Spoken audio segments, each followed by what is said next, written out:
인천공항 입국장에 한 남자가 들어섰습니다.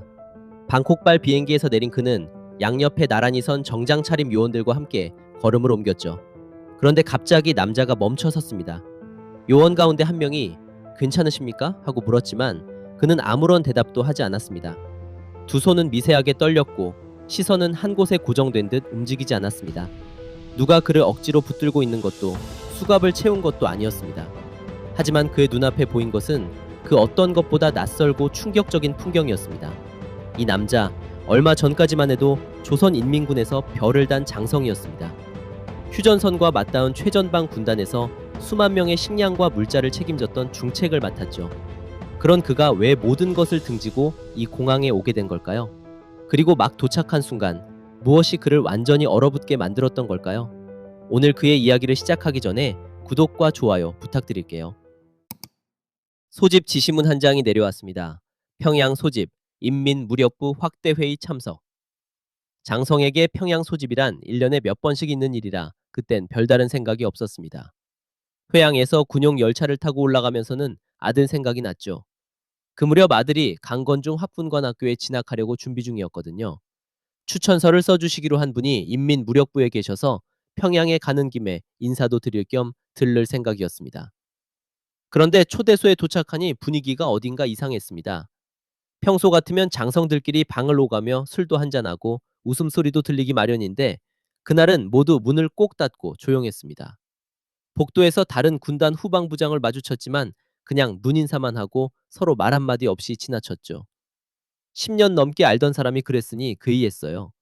저녁 식사 후 방에 앉아 있어도 옆방, 앞방 어디에서도 소리가 나지 않았습니다. 그 심한 정적이 가장 낯설고 불안하게 느껴졌죠. 다음 날 회의장에 들어가는데 호위 성원들이 필기장까지 걷어갔습니다. 이전엔 한 번도 없던 일이었습니다. 자리에 앉고 나서야 무언가 심상치 않다는 걸 알게 됐죠. 상석이 비어 있었거든요. 불과 며칠 전까지만 해도 인민무력부장이 앉던 자리였는데 말입니다. 그리고 그날 회의는 회의가 아니라 사실상 사상 총화였습니다. 단상에선 총정치국 간부가 그분의 이름을 부르는데 평소 같으면 붙던 동지 호칭이 빠져 있더군요. 회의장에 모인 사람들 중 그게 어떤 의미인지 모르는 이는 없었을 겁니다. 이어지는 규탄 발언. 이름이 호명된 사람은 앞으로 나가 반드시 발언해야 했습니다. 저 역시 이름이 불리길 바라지 않으며 조용히 앉아 있었지만 결국 제 이름이 불렸습니다. 눈앞에 물잔이 있었지만 차마 손이 가지 않더군요. 손이 떨릴까 봐서였죠. 자리에서 일어나 어제까지만 해도 경례에 올리던 분께 목소리를 높였습니다. 무슨 말을 했는지는 도통 기억나지 않습니다. 발언이 너무 짧아도 기록에 남는다는 생각만 맴돌았습니다. 다시 제자리에 앉으니 옆좌석 장성의 군복 등판이 땀에 흠뻑 젖어 있더군요. 회의장 안이 오히려 쌀쌀하던 날이었는데도 말입니다. 모두의 발언이 끝나고 일어나려던 순간 자리에 그대로 앉으라는 지시가 있었습니다. 불이 꺼지고 기록 영화가 상영됐습니다. 화면에는 처형 장면이 나왔죠. 보던 중 아는 얼굴이 보였습니다. 아들 추천서를 써주시기로 했던 바로 그분이 죄수들 틈에 묶여 있었습니다. 고개를 돌리고 싶었지만 그럴 수도 없었습니다. 누구든 화면에서 눈을 떼면 뒤에서 지켜보고 있을 것 같은 분위기였으니까요. 영화가 끝나고 불이 다시 켜졌을 때 모두가 서로 눈을 마주치지 않았습니다. 회양으로 내려오는 열차 안에서 가방을 열었더니 그분께 드리려고 챙겼던 마른 명태 한 축이 고스란히 남아 있었습니다. 어떻게 해야 할지 몰라서 그냥 다시 덮었습니다. 주말에 원산집으로 돌아가서는 아들이 받아둔 추천서 초안도 아궁이에 넣어 태웠습니다. 아내가 왜 그러냐고 물었지만 어떤 말도 나오지 않았어요. 아들에게는 더더욱 이야기할 수 없었습니다. 관사로 돌아오고 사흘쯤 지났을 때였습니다. 군단 정치위원이 제 사무실로 내려왔습니다. 정치위원은 군단장 못지않은 위치인데 그런 사람이 직접 참모 사무실까지 내려온 일은 좀처럼 없었지요. 깜짝 놀라 벌떡 일어나 맞았습니다. 앉으나 손짓하며 차 한 모금 들이킨 뒤 슬쩍 지나가듯 이렇게 묻더군요. 평양 다녀왔다지. 회의 분위기가 어땠소? 그저 하는 말이 아니라는 걸 단박에 알았습니다. 저는 선체로 조심스레 입을 열었지요. 당의 결정은 언제나 정당합니다. 저는 그렇게만 답했어요. 정치위원은 고개를 끄덕이더니 조용히 나갔습니다. 그 뒤로는 한동안 아무 일도 일어나지 않았어요. 오히려 아무 일도 없으니까 점점 더 마음이 불안해지더라고요. 두 해쯤 지난 뒤였습니다. 이번엔 평양이 아니라 아래쪽으로 불똥이 튄 거예요. 국가보위상이 철직됐다는 소식이 간부들에게 전해지더니 그 밑에 있던 간부들까지 하나둘 사라진다는 얘기가 돌았습니다. 처음엔 보위기관 일이라 군 쪽과는 상관없겠거니 생각했죠. 그런데 어느 날 새벽 관사구역 쪽에서 자동차 소리가 들렸어요. 같은 구역에 살던 군단 정치부 간부 집 앞이었습니다. 무슨 일인지 물어볼 데도 없었고 며칠 뒤엔 그 집에 새로운 가족이 이삿짐을 들여왔어요. 거의 20회를 살던 집인데 장독대에 장이 그대로 있더라고요. 새로운 안주인이 그 장독을 씻어서 쓰는 모습을 출근길에 우연히 봤습니다. 왜 그런지 모르겠지만 그 장면이 지금도 머릿속에 가장 오래 남아 있어요. 일주일쯤 지나서 총정치국 검열조가 군단에 내려왔습니다. 검열이야 흔한 일이라 대수롭지 않게 여겼는데 이번엔 오자마자 후방부 창고에 봉인을 하고는 열쇠도 직접 가져갔어요. 게다가 창고 장부를 모두 내놓으라고 하더군요. 5년치 전부를 말이에요. 장부를 들여다보니 군데군데 빈칸이 있었습니다. 그건 제가 만든 구멍이 아니었어요. 몇 해 전 위에서 지시가 내려와 군단이 자체적으로 외화를 벌어 부족한 물자를 해결하라는 명령이 있었습니다. 그래서 군량미 일부를 수산사업소에 넘기고 그 돈으로 유류를 들여왔죠. 그 일을 지시한 분은 이미 다른 곳으로 옮겨갔고 관련 문건도 애초에 남기지 않았습니다. 장부에 남은 도장은 제 것뿐이었고요. 조사라는 게 신문과는 달랐습니다. 오히려 더 무섭게 느껴졌죠. 조사 성원은 싱긋 웃으면서 저한테 차를 건네고 장부에 난 빈자리를 하나씩 짚어 물었습니다. 이 쌀은 어디로 갔는가? 이 유류 대금은 왜 장부가 두 개인가? 저는 아는 대로 답했지만 위에서 지시해서 그랬다는 말만은 참아 못했어요. 그 말을 하면 죄가 하나 더 붙기 때문이죠. 지시를 따랐다는 건 곧 그 사람 편이라는 뜻이 되니까요. 조사를 받고 돌아온 날에는 밥이 들어가지 않아 관사에서 혼자 술만 마셨습니다. 마지막 조사날 저녁이었습니다. 검열조 사원 중에 익숙한 얼굴이 보였어요. 근관학교 동기였습니다. 청사 뒤쪽에서 우연히 마주쳤는데 담배를 한 대 내미는 겁니다. 불을 붙여주면서 아주 작은 소리로 속삭였어요. 형님, 이름, 명단에 올랐습니다. 맨 뒤쪽에요. 무슨 명단이냐고 묻기도 전에 그는 담배를 반쯤 피우고는 금세 자리를 떠났습니다. 그날 밤 저는 뜬 눈으로 밤을 새웠죠. 앞쪽에 있던 사람들이 어떻게 됐는지 이미 다 본 터라 더더욱 그랬어요. 다음날 아침 출근길, 초소 근무병이 제 승용차를 막아섰습니다. 10년 동안 한 번도 없었던 일이었습니다. 근무병이 신분증만 보고 경례를 하더군요. 절차가 바뀐 겁니다. 전에는 없던 게 오늘부터 생겼으니 누군가 위에서 시켰다는 얘기겠지요? 그 생각이 머릿속을 떠나지 않아 하루 종일 일에 집중이 안 됐습니다. 하지만 진짜 고민거리는 집에 있었습니다. 그 주말에 원산 집에 갔더니 아들이 마루에 앉아 있더라고요. 손에는 통지서가 한 장 들려 있었습니다. 그해 지원한 군관학교 원서가 심사 보류됐다는 소식이었습니다. 사유도 적혀 있지 않았습니다. 아들이 저를 올려다보며 물었습니다. 아버지, 제가 뭘 잘못했습니까? 저는 아무 말도 해줄 수 없었습니다. 내 잘못이 아니라는 말조차 나오지 않았습니다. 만약 그렇게 말하면 그럼 누구 잘못이냐고 되물을 것 같았거든요. 딱히 답할 말이 없었습니다. 아내는 그날 밤 당장 움직이자고 했습니다. 외화 상점에서 오래 일해서 이런 일이 어떻게 풀리는지 잘 알고 있던 겁니다. 다음 날 달러와 외제 담배, 창고에서 챙긴 물자를 들고 심사를 좌우한다는 간부를 찾아갔습니다. 그 집 문을 두드릴 때 괜히 손에 땀이 나더군요. 장성이 된 후 처음으로 남에게 고개를 숙이고 뭘 건네보는 일이었습니다. 그런데 막상 그 간부가 봉투를 받으면서 저보다 더 떨었습니다. 문을 열기도 전에 창문부터 두리번거리고 봉투를 받자마자 황급히 장판 밑에 감춰두더군요. 그 모습을 보고 알았습니다. 이 사람도 어느 명단에 이름이 올라 있겠구나. 이 사람이 내 돈을 받다 적발되면 조사 과정에서 내 이름도 다시 거론되겠구나. 집으로 돌아오는 길 내내 그 생각뿐이었습니다. 이번엔 뇌물로 해결한다고 해도 언젠가 있을 또 다른 조사에서 그 뇌물이 죄목이 될 거란 생각이 머리를 떠나지 않았습니다. 그걸 또 막으려 뇌물을 쓰면 그 역시 또 죄목이 되고요. 아무리 곱씹어도 도무지 출구가 안 보였습니다. 며칠 뒤 밤, 딸아이가 마루에서 숙제를 하는 걸 슬쩍 봤습니다. 원수님 어린 시절 감상문이었습니다.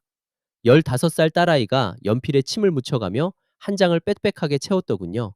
읽어보니 문장이 참 매끄러웠습니다. 어디서 이런 글을 배웠냐고 물으니 별일 아닌 듯 웃으며 말했습니다. 그냥 외우기만 하면 된대요. 학습장 뒤쪽에 모범 답안이 있어서 그걸 그대로 옮겨 쓰면 점수를 잘 받는 거랍니다. 그 종이 어디에도 딸아이가 직접 쓴 생각은 한 줄도 없었습니다. 괜히 웃어 보이고 방에 들어왔지만 한참을 앉아서 생각에 잠겼습니다. 가족들이 잠든 뒤 금고를 열었습니다. 모아뒀던 달러를 꺼내 한 장씩 2번을 꼼꼼히 셌습니다.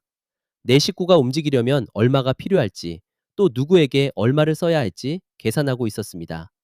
언제 그런 결심을 했냐고 물으면 지금 생각해도 딱히 떠오르진 않습니다. 눈물을 흘렸다거나 이를 악물었다는 감정도 없었습니다. 그냥 문득 정신을 차려보니 돈을 세고 있었던 겁니다. 문제는 방법이었습니다.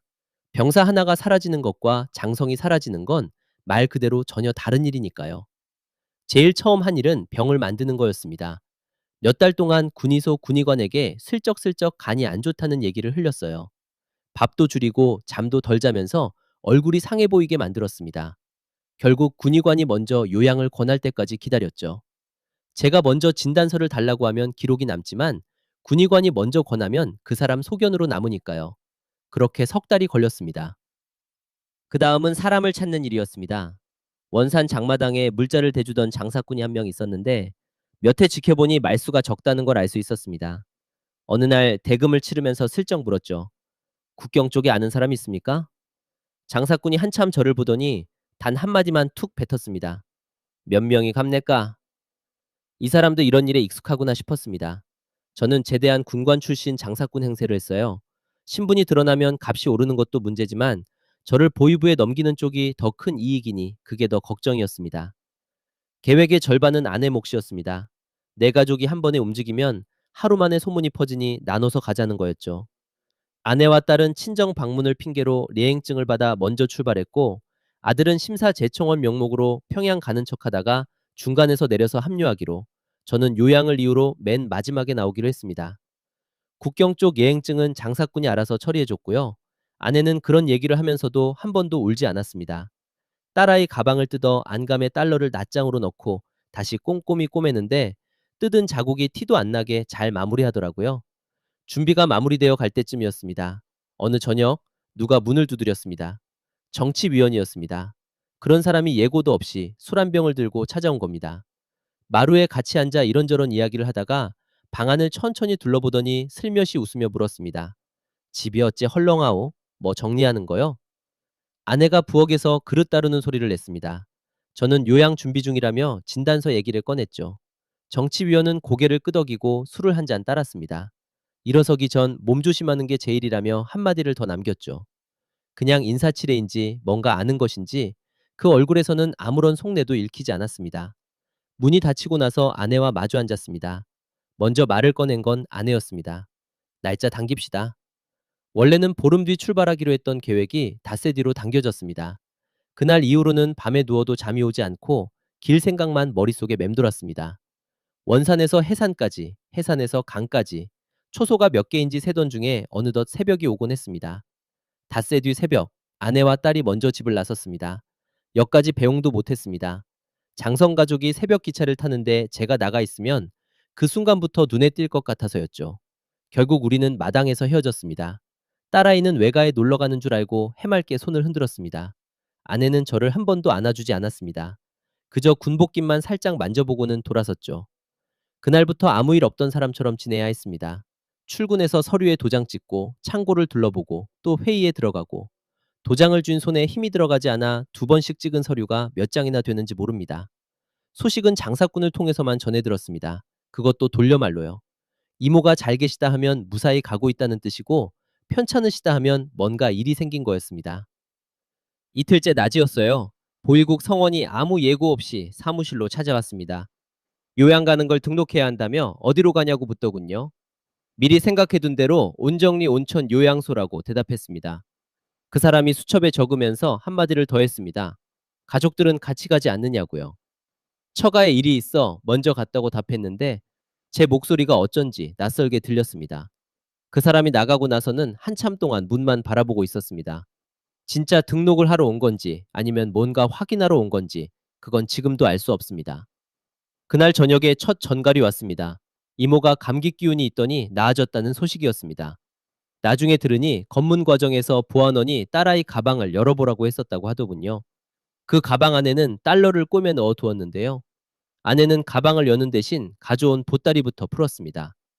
시집 식구들 준다며 싸온 마른 오징어 몇 마리를 건네줬더니 보안원은 가방은 겉만 눌러보고 그냥 보내줬다고 했습니다. 그 이야기를 듣고 밤에 혼자 앉아 마른 오징어 몇 마리에 새 식구 목숨이 살 수도 있고 위태로웠구나 그런 생각을 자꾸 되뇌었습니다. 사흘째는 유난히 길게 느껴졌습니다. 아들 소식이 끊겼거든요. 평양 가는 기차에서 중간에 내려 합류하기로 했는데 반나절이 지나도 아무 연락이 없었습니다. 별별 생각이 다 들었죠. 혹시 검문에 걸린 건 아닐까? 기차가 중간에 멈춘 건 아닐까? 아니면 겁이 나서 그냥 평양으로 가버린 건 아닐까? 전화기에 손이 몇 번이나 갔습니다. 역에 아는 군관이 있어 전화 한 번이면 열차 사정을 바로 알 수 있었거든요. 그런데 그 한 통화가 기록에 남습니다. 왜 그 시간에 그 구간 열차를 물었는지 나중에 누군가 볼 수 있는 그런 기록이죠. 그래서 수화기를 들었다 내려놨다를 반복하다 결국 전화하지 않았습니다. 그 몇 시간을 어떻게 견뎠는지 지금도 기억이 아득합니다. 밤이 깊어서야 전갈이 왔습니다. 조카가 이모 집에 무사히 도착했다는 소식이었습니다. 열차가 전기 사정으로 6시간이나 멈춰 있었던 거였어요. 그날에서야 겨우 밥 한 그릇을 다 비울 수 있었습니다. 이제 제 차례가 됐습니다. 다음 날 아침이 출발이었습니다. 진단서는 품에 넣었고 보고도 올려둔 상태였습니다. 그런데 새벽에 전화벨이 울렸습니다. 군단 당직 군관이었죠. 후방부장 동지 비상 소집입니다. 전 장성급 오전 9시까지 사령부로. 수화기를 놓고 시계를 보니 새벽 4시 반을 조금 넘긴 시각이었습니다. 소집장에 갔습니다. 안 갈 수가 없었어요. 요양 가는 사람이 소집에 빠지는 것과 나타나는 것, 나중에 뭐가 더 기억에 남을지 생각해봤죠. 그래서 그냥 가서 맨 앞줄에 앉았습니다.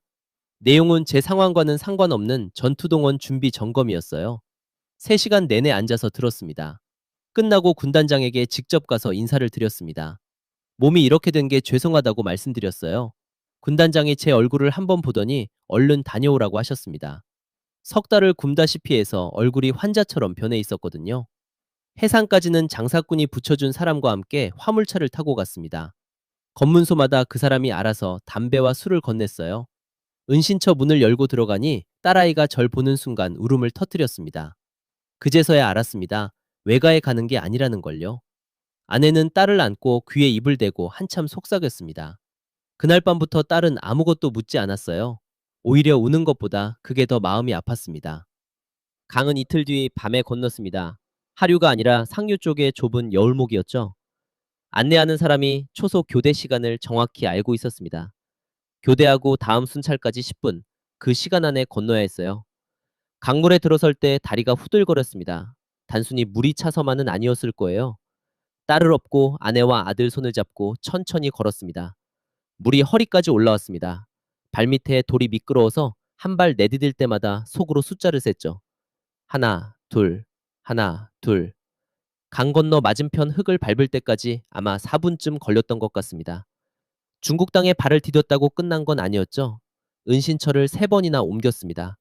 두 번째 은신처에서 브로커가 갑자기 값을 2배로 불렀어요. 여기서 멈추면 우리 모두 위험하다는 걸 그쪽도 잘 아는 겁니다. 가진 돈은 거기서 끝이었어요. 그래서 계급은 말하지 않고 이렇게 말했습니다. 내가 남쪽에 가면 당신 몫은 10배가 될 거요. 내 말이 거짓이면 그때 나를 넘기시오. 브로커가 한참 저를 보더니 씩 웃었습니다. 왜 웃었는지는 라오스까지 넘어간 뒤에야 알았습니다. 처음부터 제가 보통 사람이 아니라는 걸 알았다는 거죠. 손만 봐도 평생 일하지 않은 손이라고요. 태국에 들어가서는 이민국에 직접 찾아가 자진 출두했습니다. 수용소에서 거의 한 달을 기다렸어요. 그러다 어느 날 아침 직원이 종이를 들고 와서 이름을 부르기 시작했습니다. 제 이름이 들리고 아내 이름, 아들, 딸. 네 이름이 연달아 불리는 걸 듣는 순간 다리에 힘이 풀려 그 자리에 그냥 주저앉았습니다. 비행기는 그날 밤에 떴습니다. 비행기가 착륙을 시작할 때부터 마음을 다잡았습니다. 북에서 평생 배운 게 있었으니까요. 남쪽 정보기관은 넘어온 사람을 짐승처럼 다룬다고 배웠죠. 지하실, 고문, 협박. 저도 그런 교육 자료로 부하들에게 강의까지 했던 사람입니다. 그래서 비행기에서 내릴 즈음에는 이미 손목을 먼저 내밀 생각까지 했습니다. 설령 수갑을 차더라도 아이들 앞에서는 떨지 말자고 마음먹었죠. 그런데 마중 나온 요원들은 뜻밖에도 고개를 숙였습니다. 먼 길 오시느라 수고하셨다고 인사를 하더군요. 커피라도 한잔 하시겠냐고 묻기도 했습니다. 처음엔 그것마저도 신문 기술인 줄 알았습니다. 부드럽게 시작해서 천천히 옥죄는 방식이라고요. 그래서 오히려 더 긴장이 됐던 것 같습니다. 그러다 입국장 안으로 들어섰습니다. 통로를 지나 홀로 나왔는데 그 자리에서 발걸음이 멈췄습니다. 사람이었습니다. 수백, 수천 명이 각자 가방을 끌고 아이 손을 잡고 전화기를 들고 웃으면서 서로 다른 곳으로 오가고 있었습니다. 모두 손에 여권을 들고 있었죠. 저는 국경 하나를 넘기 위해 가진 걸 다 쏟아부었습니다. 목숨도 아이들도 걸었고요. 그런데 여기 사람들은 그걸 아무렇지 않게 하고 있습니다. 줄을 서고 표를 끊고 서로 웃으며 대화하죠. 아무도 그 사람들에게 어디 가느냐고 묻지 않았습니다. 그 모습을 보는데 갑자기 다리에 힘이 풀리더군요. 요원이 괜찮으시냐고 물었지만 도무지 말이 나오지 않았습니다. 조사는 오래 걸렸습니다. 제가 가진 신분 때문이었죠. 그런데 조사 과정에서 한 번 더 무너졌습니다. 조사관이 지도를 한 장 펼치는데 우리 군단 사령부가 찍힌 위성 사진이었습니다. 제 사무실 지붕군까지 보였죠. 목숨 걸고 지고 온 정보들을 하나씩 내놓을 때마다 조사관은 고개를 끄덕이며 이미 알고 있는 내용임을 확인해 줬습니다. 제가 비밀이라고 품고 온 것들이 여기서는 아무것도 아닌 것이더군요. 내 모든 세월을 바친 그곳이 이 밖에서는 속속들이 들여다보이고 있었던 겁니다. 조사가 끝난 뒤에는 이 사회에서 살아가는 법부터 배웠습니다. 은행을 이용하는 법, 지하철 타는 법, 물건값 흥정하지 않는 법 같은 것들 말이죠. 쉰이 넘어서 다시 학생이 되었습니다. 어느 저녁이었습니다. 아들이 학교에서 진로 상담을 받고 오더니 밥을 먹다 말고 수저를 내려놓았습니다. 그리고 이렇게 말했습니다. 아버지, 여기 선생님이 저한테 뭐가 되고 싶냐고 물어보시더라고요. 그래서 뭐라고 답했느냐고 묻자 한참 뜸을 들이더니 대답했습니다. 모르겠다고 했어요. 그런 거 생각해 본 적이 없어서요. 그 말을 듣고는 밥이 도저히 넘어가지 않았습니다. 정착하고 맞은 첫 겨울이었습니다. 북쪽 소식은 일부러 피하려고 했지만 그날따라 북쪽 이야기를 다루는 방송에서 군 내부 검열이 더 심해졌다는 소식이 들렸어요. 어느 군단의 후방부에서 크게 처벌이 있었다고 하더군요. 어느 군단인지는 말하지 않았지만 저는 짐작할 수 있었습니다. 제가 사라졌으니 누군가는 책임을 졌겠지요. 함께 일하던 사람들 얼굴이 하나씩 떠올랐습니다. 창고장, 격리, 운전병까지 시키는 일만 묵묵히 하던 이들이었습니다. 그해 겨울 내내 잠을 제대로 이루지 못했습니다. 방송국에서 몇 번 출연 요청이 들어왔지만 모두 거절했어요. 도대체 무슨 낯으로 카메라 앞에 앉아 자유를 이야기할 수 있겠습니까? 내가 이렇게 살아가는 대신 누군가가 그 값을 치르고 있는데 말입니다. 봄이 오고 아들이 대학에 합격했습니다. 합격 통지서를 받은 날 아들이 종이를 들고 와서는 이제 자신이 무엇이 되고 싶은지 알겠다며 말하더군요. 그래서 뭐냐고 물으니 그건 비밀이라면서 웃었습니다. 그 웃음을 바라보다가 제 마음도 달라졌습니다. 다음에 출연 요청이 오면 나가보자고요. 남은 사람들에게 미안하다는 이유로 그저 입을 다물고 있는 것보다 그들이 어떤 세상에서 살아가고 있는지 전하는 게 지금 내가 할 수 있는 일 같았습니다. 지난달엔 인천공항에 다시 갔습니다. 이번에는 도착이 아니라 배웅이었어요. 딸아이가 대학 친구들과 처음으로 해외여행을 떠난다며 공항에 간 것이었죠. 출국장 앞에서 딸이 여권을 흔들며 들어가는데 저는 한참 그 자리에 서 있었습니다. 제가 목숨 걸고 넘었던 국경을 딸은 환하게 웃으며 지나가고 있었으니까요. 북에 있을 때 저는 수만 명 군인의 끼니를 책임지는 사람이었습니다. 전용차도 있었고 초소마다 경례를 받았습니다. 하지만 지금은 아무도 저에게 경례하지 않습니다. 마트에서 줄을 서고 은행에서 번호표를 뽑아요. 그런데도 별을 달고 살던 그때보다 지금이 훨씬 덜 두렵습니다. 그때는 아침에 눈을 뜰 때마다 오늘은 내 이름이 어느 명단에 오를까 걱정부터 했으니까요. 잃은 것도 있습니다. 두고 온 사람들입니다. 제 도장이 찍힌 장부 앞에서 조사받았을 이들. 밤에 자다 보면 그 얼굴들이 떠올라 지금도 일어나 앉아 날이 밝기를 기다릴 때가 있습니다. 아마 그건 평생 갚을 수 없는 빚으로 남겠지요. 그래도 요즘 가장 소중하게 남는 건 아들의 그 말입니다. 뭐가 되고 싶은지 알겠다던 말, 그리고 그게 비밀이라며 웃던 그 순간, 자식이 아버지에게 비밀을 가질 수 있다는 것, 그게 곧 자유라는 걸 저는 쉰이 넘어서야 깨달았습니다. 30해 동안 나라를 지키는 법만 배웠다고 생각했는데 사람이 왜 사는지는 국경을 하나 건너고 나서야 알게 됐습니다. 오늘 사연 어떻게 들으셨나요? 휴전선에서 포를 지키던 한 장성이 인천공항에서 딸을 배웅하기까지 한 가족이 함께 걸어온 시간이었습니다. 여러분 마음에 가장 오래 남은 장면은 무엇인가요? 댓글로 남겨주시면 사연자분께도 큰 힘이 될 거예요. 구독과 좋아요도 부탁드려요. 다음 사연에서 다시 찾아뵙겠습니다.